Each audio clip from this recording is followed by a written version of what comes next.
Oke, di video kali ini kita akan membahas alur cerita film yang berjudul Toet. Film ini rilis pada tahun 2008.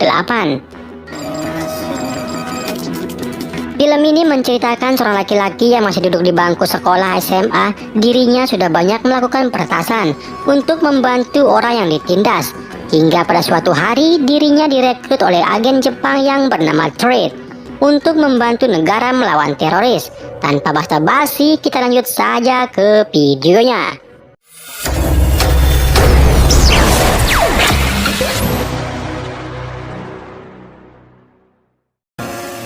Di awal film kita diperlihatkan serangan teroris di negara Rusia, tepatnya di sebuah gereja.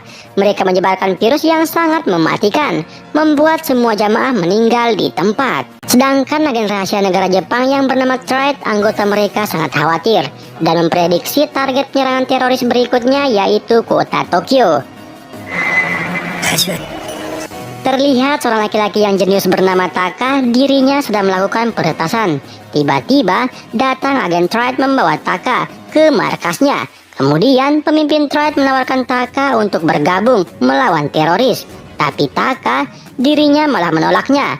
Nah, ketika Taka di jalan raya, ia membayangkan bom serangan dari teroris. Suatu hari Taka sedang melakukan retasan, dirinya diganggu teman kelasnya, seorang gadis yang bernama Sada. Gurunya pun langsung memeriksa laptop Taka.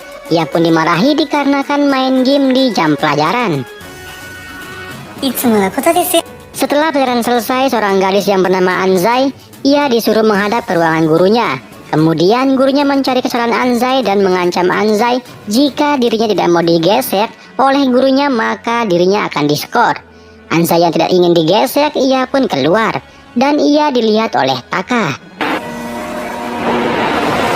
Terlihat Sada dan dua temannya yang bernama Toya dan Gono serta Taka, mereka sedang membahas cara membantu Anzai yang diskor. Hanya gara-gara dirinya sekolah sambil kerja. Nah, perlu diketahui Anzai bekerja karena dirinya tidak mampu bayar sekolah. Kedua orang tuanya sudah meninggal. Sedangkan Taka, dirinya pura-pura sakit perut, kemudian ia bergegas pulang. Setibanya di rumah, terlihat adiknya Taka yang bernama Haruka. Taka pun menanyakan hasil check up adiknya. Adiknya pun memberitahukan bahwa ayahnya mereka yang bernama Ragi akan pulang cepat dan makan bersama. Tapi Taka mengatakan laki-laki itu lagi-lagi pasti akan ingkar janji. Tak lama kemudian Ragi menelpon memberitahukan Haruka bahwa dirinya tidak bisa pulang. Mendengar itu Haruka menjadi sedih.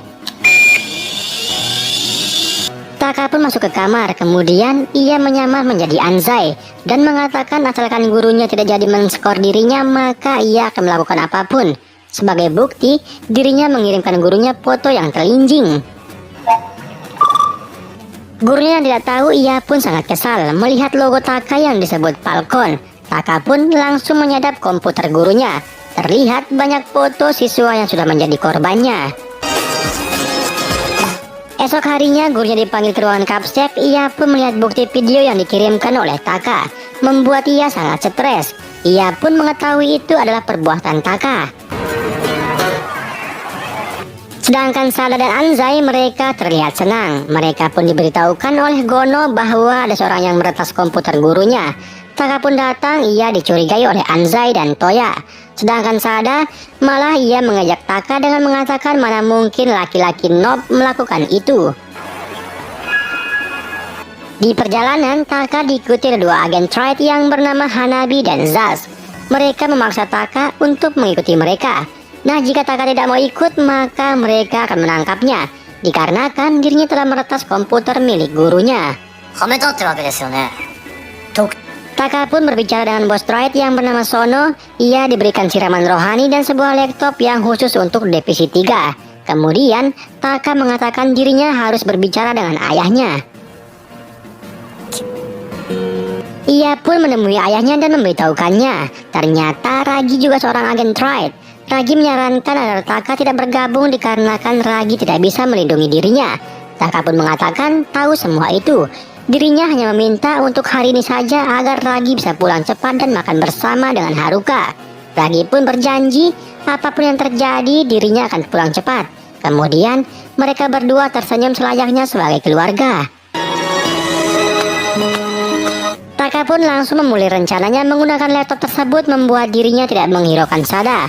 Gurunya pun datang dan memberitahukan bahwa ada guru baru pindahan dari Amerika yang bernama Maya.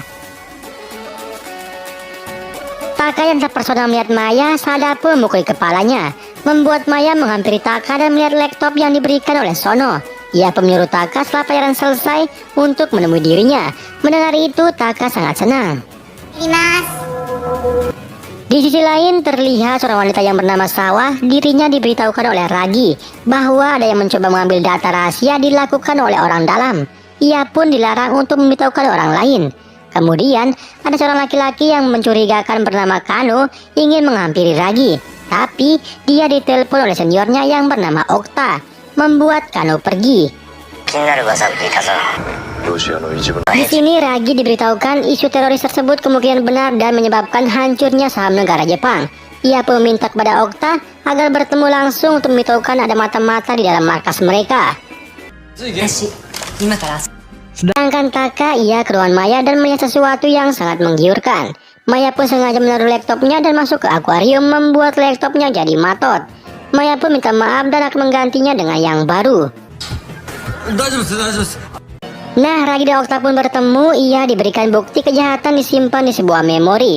Tak lama kemudian, Okta ditembaki oleh orang yang tidak diketahui. Nah, ketika Okta sekarat, ia mengatakan sesuatu, yaitu Blood Monday. Ia pun meninggal. Terlihat seorang wanita yang bernama Nami sebagai polisi. Dirinya diejek oleh seorang laki-laki yang bernama Naki. Ia pun ditahan oleh Hanabi. Kemudian Kono dan Hanabi menangkap Ragi. Ia dicurigai telah mengambil data rahasia markas dan menemukan memori yang diberikan oleh Okta.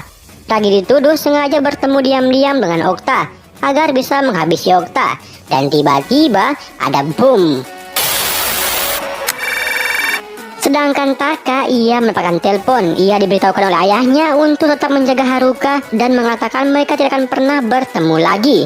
Di sini, Ragi pun masih diikuti oleh terorisnya. Sebelum menutup telepon, Ragi memberitahukan Taka, yaitu Blood Monday.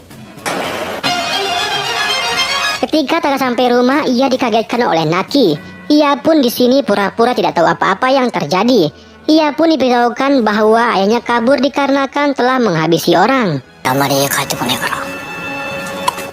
Saat di dalam, Taka yang pura-pura tidak tahu apa-apa, Haruka malah tahu Taka berbohong, dikarenakan dirinya telah diberitahukan apa yang terjadi kepada ayahnya oleh Naki. Taka yang sadar Naki menaruh alat perekaman, ia pun langsung mencari semuanya dan merusaknya. Tak lama kemudian Hanabi datang menemui Taka. Ia menyuruh Taka untuk berhenti dari trade atas permintaan pimpinan demi keselamatan dirinya dan Haruka. Tapi Taka dirinya sudah membulatkan tekad untuk tetap bertugas demi menyelamatkan ayahnya dan jutaan orang dari ancaman bom teroris. Taka pun langsung mencoba mengambil data dari sistem negara Rusia dan ternyata dirinya menemukan jejak hacker teroris yang mencoba duluan mengambilnya. Tapi ia gagal. Kemudian Taka langsung mengambil datanya dengan kecepatan 1000 tangan. Nah, setelah terdownload, filenya malah terkunci. Dirinya harus mengekstrak filenya dan memecahkan passwordnya. Dan ia pun hanya mampu membuka covernya saja. Ternyata data tersebut adalah data meninggalnya para korban di gereja. Berhubung sudah pagi, ia meminta tolong kepada Hanabi untuk menjaga Haruka. Di luar, ia diikuti oleh Naki. Di sekolah, Taka yang lagi ngantuk, ia pun tertidur. Maya yang melihatnya, ia pun menyuruh Taka untuk datang ke ruangannya. Ia pun mengganti laptopnya Taka dengan yang lebih bagus, membuat Taka senang. Di sini, Maya kembali merayu Taka agar Taka memberitahukan apa yang dirinya lakukan tadi malam. Karena Taka yang suka terhadap Maya, dengan mudahnya ia memberitahukan Maya. Dirinya telah meretas sistem keamanan dan menjelaskan cara membobol semua password. Ia mengatakan mudah baginya membobol suatu password dikarenakan semua komputer terhubung di dunia. Sedangkan Maya dirinya akan membunuh Taka, tapi ia berubah pikiran dan menelpon bosnya. Bosnya pun mengatakan bahwa rencana mereka menghabisi Taka tidak jadi, dan Maya harus bisa merekrut Taka menjadi timnya. Dan akhirnya Taka berhasil membuka video meninggalnya semua jamaah di gereja. Ia pun mengirimkannya ke markas Trade. Kono pun langsung menghubungi semua petinggi untuk mengadakan rapat. Nah, Kaido yang teman dekatnya Ragi, yang sebagai profesor virus, dirinya mengatakan virus tersebut sudah direncanakan oleh teroris dari 2 tahun silam, tapi dirinya masih belum bisa menemukan antivirusnya. Ketika Haruka pergi check up, tiba-tiba di luar Hanabi ditembaki oleh teroris yang menghabisi Okta. Dia bernama Kuroko. Ia pun langsung membawa Haruka dan dokternya. Kemudian Taka ditelepon oleh Kuroko. Ia menyuruh Taka untuk meretas sistem PLN jika adiknya ingin selamat. Sedangkan di atas, Mia melihat Taka, ia pun dikagetkan oleh Toya. Melihat reaksi Taka membuat Toya semakin curiga. Hanabi yang baru sadar, ia pun langsung memberitahukan atasannya apa yang terjadi. Ia pun langsung menjemput Taka dan mengejar alat pelacak yang ditaruh di tasnya Haruka. Namun tasnya malah dibuang oleh Kuroko. Taka yang frustasi, ia pun kembali ditelepon dan menyuruh Taka untuk meretas sistem PLN dalam waktu 10 menit. Jika lebih maka nyawa adiknya melayang. Hanabi pun kesulitan mencari Taka, sedangkan Taka dirinya memulai meretas sistemnya. Awalnya ia kesulitan hingga ia pun selesai dan diberitahukan lokasi adiknya. Setibanya di dalam, ia menemukan gurunya yang sangat membenci Taka. Ia sengaja bekerja sama dengan teroris demi membalas dendam kepada dirinya. Ia pun mengatakan berkat password yang diberikan oleh Taka, jutaan orang akan meregang nyawa. Ia pun langsung pergi dan Taka menemukan adiknya. Seperti biasa, Hanabi menelpon Taka telat pada waktunya. Dan Haruka pun dirawat yang menderita gagal ginjal. Terlihat hacker teroris dirinya memulai masuki sistem PLN menggunakan password yang diberikan oleh Taka. Sedangkan Taka, ia menelepon Kono dan memberitahukan apa yang dirinya lakukan. Kono pun sangat marah. Tapi Taka, ia mengatakan aku tidak sama dengan dirimu yang bodoh. Dirimu tidak peduli dengan keluarga saya. Maka saya melakukan apa yang saya bisa.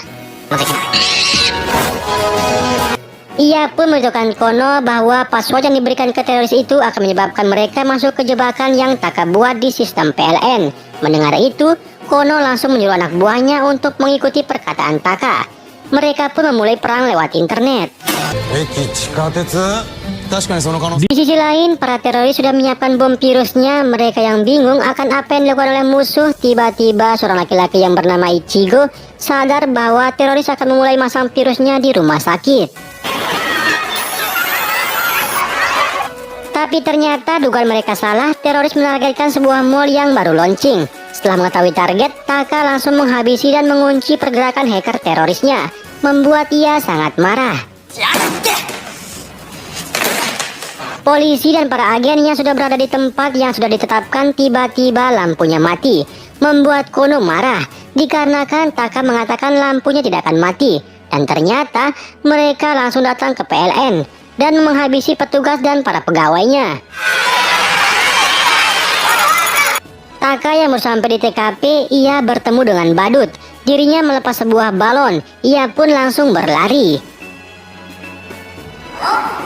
Mereka yang sedang melihat balon yang diterbangkan, tiba-tiba balonnya mengeluarkan serbuk halus membuat orang-orang pada panik. Para petugas pun menyadari bahwa itu adalah virus. Sano pun langsung menyuruh Ichigo untuk memblokir lokasi. Jangan sampai ada yang keluar dari tempat tersebut.